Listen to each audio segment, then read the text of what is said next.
Hello students, my name is Mahfouz Hashmi and I am going to teach you income tax today. Income tax एक ऐसा subject है जो BCom की almost India की सारी universities में या तो पार्ट 1 में पढ़ा जाता है या तो पार्ट 2 में पढ़ा जाता है या पार्ट 3 में। आप अक्रॉस इंडिया किसी भी शहर में, किसी भी यूनिवर्सिटी में, किसी भी कॉलेज में अगर ग्रेजुएशन में बीकॉम या बीबीए कर रहे हैं या बीकॉम ऑनर्स कर रहे हैं तो इनकम टैक्स आपके लिए एक सबसे ज़रूरी सब्जेक्ट हो सकता है। इनकम टैक्स एक्चुअली स्टूडेंट्स को बहुत डिफ़िकल्ट लगता है। Let me tell you one thing clearly, मेरे हिसाब से डिफ़िकल्ट नाम की कोई चीज़ नहीं होती, प्रोवाइडेड कि उस टॉपिक को, उस चीज़ को आप समझ लें। आज इनकम टैक्स का हम लोग एक टॉपिक पढ़ने जा रहे हैं। इस टॉपिक को पढ़ने के बाद आप डिसाइड करिएगा कि ये इनकम टैक्स में आपको समझ में आया या नहीं आया, कम समझ में आया या ज़्यादा समझ में आया। ये हम आपके ऊपर ट्रस्ट करते हैं। अब आप बताइएगा कि एग्जैक्टली आपको समझ में कितना आया। Let us start our first topic without wasting time.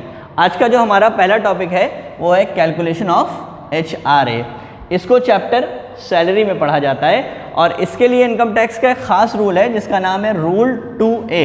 याद रखिएगा, ये चैप्टर सैलरी के अंडर में आता है, calculation of HRA under rule 2A। HRA का full farm house rent allowance है।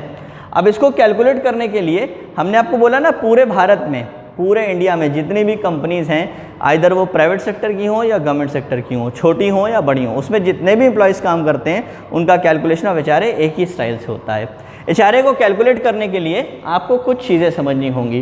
कुछ चीज़ें जो समझनी है उसमें से पहला पॉइंट जो आपको सीखना है वो ये है, इसको हम लोग बोलते हैं HRA एक्चुअली रिसीव्ड। HRA का full farm house rent allowance actually received. अब हम लोग पहला पॉइंट लिख रहे हैं तो ज़रा आप HRA की मीनिंग भी समझ लीजिए कि HRA का मतलब क्या होता है। HRA का मतलब, पूरे वर्ड्स को नोटिस करें, हाउस रेंट अलाउंस। जब कंपनी आपको घर में रहने के लिए कोई एक्स्ट्रा पैसा, घर मैनेज करने के लिए कुछ एक्स्ट्रा पैसे देती है तो उसको हम लोग HRA कहते हैं। एक्चुअली इनकम टैक्स में सबसे ख़ास बात यह है कि जब आप इनकम टैक्स पढ़ते हैं, इनकम टैक्स की डिटेल समझते हैं तो आपको एक बात क्लियर होती है कि जब हम कहीं कंपनी में जॉब कर रहे हैं तो मेक अ सीरियस नोट कि इस बात को सीरियसली समझिए कि हम जब जॉब करेंगे तो वहाँ से कोई अच्छी कंपनी में अगर हमें जॉब मिल गई तो हमें केवल सैलरी थोड़ी मिलेगी, हमें सैलरी मिलेगी, सैलरी के साथ साथ कमीशन मिलेगा, कमीशन के साथ बोनस मिलेगा, बोनस के साथ हमारे कुछ अलाउंसेस मिलेंगे, अलाउंसेस के साथ हमारे कुछ परक्विजिट्स मिलेंगे। ये जो अलाउंसेस होते हैं, अलाउंसेस का मतलब होता है anything which is paid by company in form of cash to you. कोई भी चीज़ जो कंपनी ने आपको कैश में दी। घर को मैनेज करने के लिए पैसा दिया तो नाम हो जाता है हाउस रेंट अलाउंस। खाने के लिए पैसा मैनेज करने के लिए दे नाम हो जाता है टिफ़िन अलाउंस या फूड अलाउंस। यूनिफॉर्म के लिए अगर किसी कंपनी में मान लीजिए यूनिफॉर्म यूज़ होता है तो यूनिफॉर्म के लिए पैसे देते हैं तो यूनिफॉर्म अलाउंस कहलाते हैं। तो anything which is paid in form of cash is called as allowance. और एक वर्ड और होता है जिसको हम लोग बोलते हैं परक्विजिट्स। इसको हमने साइड में इसलिए लिखा है क्योंकि इसको बाद में हम लोग हटा देंगे, ये आपके समझने के लिए है। परक्विजिट्स का मतलब होता है anything which is paid by company in form of kind, not in form of cash. मान लीजिए किसी कंपनी में आपको कोई कार दे दी, आपने देखा है ना ऑफिसर्स रैंक के लोगों को कार मिलती है, असिस्टेंट मिलते हैं, घर मिलता है, तो जो कार, असिस्टेंट, घर, लैपटॉप मिलते हैं वो सब हमारे लिए परक्विजिट्स है। इनकम टैक्स में अलाउंसेस की भी कैलकुलेशन होती है और परक्विजिट्स की भी कैलकुलेशन होती है। और इस अलाउंस में हम लोग आज पहला अलाउंस पढ़ने जा रहे हैं जिसका नाम है हाउस रेंट अलाउंस। इसको कैलकुलेट करने के लिए आपको 3 चीज़ें चाहिए होंगी। Number 1, HRA actually received. ये आपको किसी क्वेश्चन में जब आप सॉल्व करेंगे क्वेश्चन तो एक क्वेश्चन में आपको बाकायदा मिल जाएगा।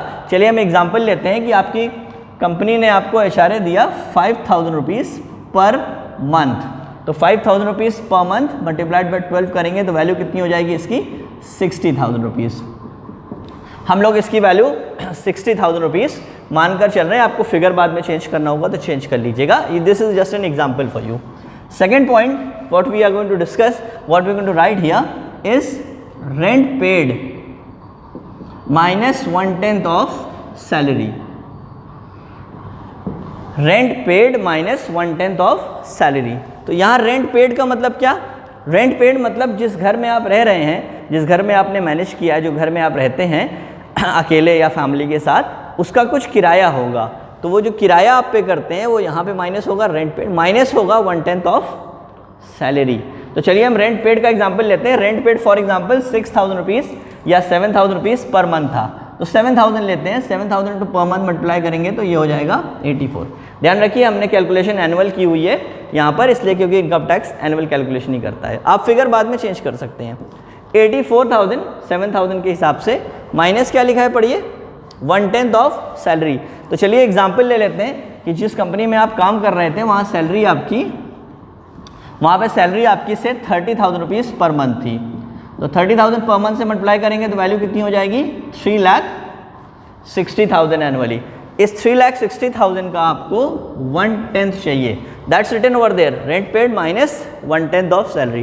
तो इसका 1/10 जब हम निकालेंगे तो 1/10 निकालने पे वैल्यू कितनी हो जाएगी, 36,000। तो ये 36,000 आप इसमें माइनस कर लीजिएगा, दैट्स फॉर श्योर। ये 2 पॉइंट हो गए। फिर से एक बार, HRA एक्चुअली रिसीव्ड, ये वो पैसा जो कंपनी आपको पे करती है एज HRA। हमने 5,000 एग्जाम्पल लिया था into 12 and that's it. Second point, rent paid minus 1/10 of salary.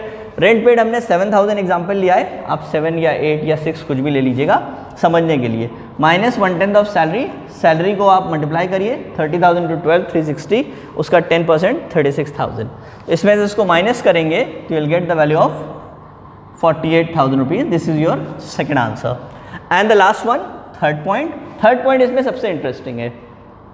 Third point कहता है कि अगर आपका घर मेट्रो सिटीज़ में है, मेक अ नोट कि यहाँ मेट्रो सिटीज़ के रूल्स अलग हैं, अदर्स प्लेसेस के रूल्स अलग हैं। मान लीजिए आपका घर किसी मेट्रो सिटी में पड़ता है, मेट्रो सिटी दिल्ली, मुंबई, कोलकाता और Chennai. If you are having a house in any of these 4 cities of India, Delhi, Mumbai, Kolkata और Chennai, then you want 50% of your salary। जो भी सैलरी उधर आपने कैलकुलेट किए ना एनुअल, उसका हमको 50% चाहिए अगर आप दिल्ली, मुंबई, कोलकाता, चेन्नई में लोकेटेड हैं। तो मान लीजिए कि आप अदर प्लेसेस पर हैं, not here but other places. अगर आप अदर प्लेसेस पर हैं तो अदर प्लेसेस में हम लोग जो कैलकुलेशन करेंगे वो होगी 40% ऑफ सैलरी। इसको थोड़ा याद कर लीजिएगा बेटा, दिल्ली, मुंबई, कोलकाता, चेन्नई 50% ऑफ सैलरी और अदर प्लेस पर 40% ऑफ सैलरी। तो जब इसको कैलकुलेट करेंगे, इसका 50% ऑफ 40%, कोई एक कैलकुलेट करना है। चलिए हम एग्जांपल लेते हैं कि हमारा घर दिल्ली में है, तो दिल्ली में हम लोग क्या करेंगे, 3,60,000 जो सैलरी थी उसका हम 50% कैलकुलेट करेंगे। 50% कैलकुलेट करेंगे मतलब वैल्यू हो जाएगी 1,80,000 rupees. Okay, you have to calculate all these 3 points in every question of HRA। Now point यहाँ पे ख़त्म नहीं हुआ है, अभी 2 पॉइंट हम लोग और करेंगे, लेकिन पहले ये देख लीजिए कि यहाँ तक आपको समझ में आया कि नहीं। चलिए एक बार रिवीजन कर लेते हैं। HRA एक्चुअली रिसीव्ड आपको क्वेश्चन में मिलेगा, हमने 5,012 एग्जाम्पल लिया। Rent paid minus 1/10 of salary, rent paid आपको क्वेश्चन में मिल जाएगा, जो भी अमाउंट हो उसको एनुअली लीजिएगा। Minus 1/10 of salary, salary annual calculate होगी, उसका 1/10 निकाल कर आप माइनस करके निकालेंगे।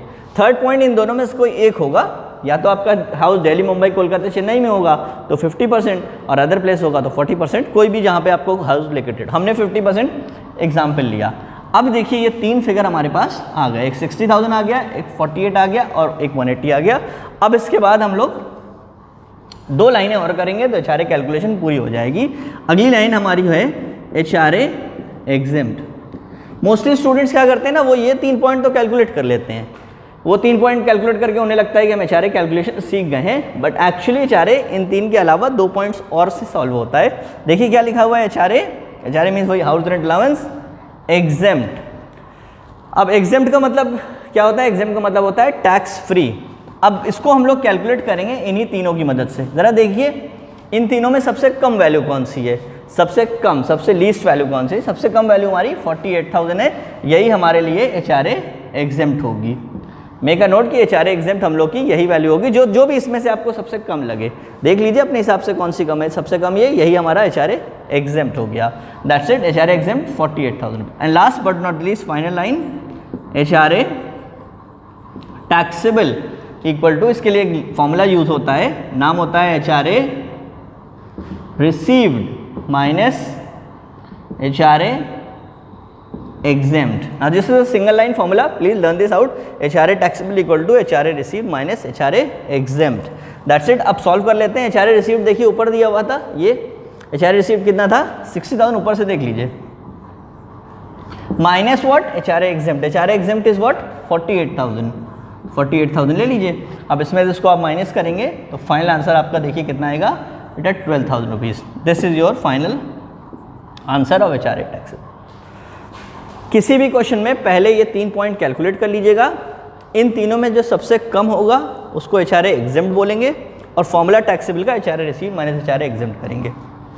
ये पूरी कैलकुलेशन HRA की कंप्लीट बैकग्राउंड से है। आप पूरे इंडिया में किसी भी यूनिवर्सिटी में हो, किसी भी कॉलेज में हो, किसी भी शहर में हो, इससे कुछ नहीं होता। आपका इनकम टैक्स का HRA अंडर रूल 2A जब भी कैलकुलेट होगा इसी रूल से कैलकुलेट होगा। और अब आप मेरे को ये सोच के बताइए कि इसमें क्या प्रॉब्लम है स्टूडेंट्स को। आप इनकम टैक्स के हर सेक्शन को, हर रूल को अगर एक बार समझ लेंगे और एक आध बार प्रैक्टिस कर लेंगे तो वो अपने आप आपको समझ में आ जाएगा।